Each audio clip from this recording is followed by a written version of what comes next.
Hey guys, in this video I'm going to show you how to return items or products on the Adidas app. If you find this video helpful, please consider to like this video and subscribe to my channel. In saying that, let's just jump straight into the video. Okay, so what we first need to do is open up our Adidas app and then sign into our account. So on the home screen, click on your user profile and sign into your account.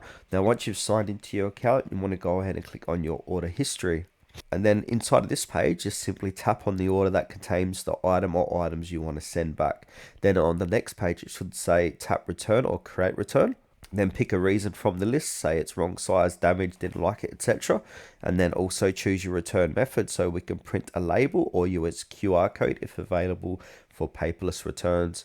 Then simply pack your item, so put the item in the original packaging if possible, including all tags and accessories. If you don't have original packaging, find something quite similar, and then also include all tags and accessories.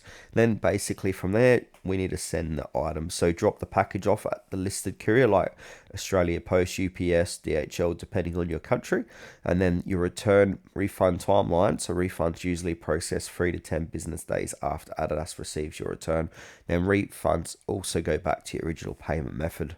And also, once you are returning your item to say Australia Post, UPS, DHL, use that QR code that they'll give you via email, and then they're going to use that to scan your product so you can return it. And if you also got a return label, bring that as well, because they're going to need that to place on your package for the return.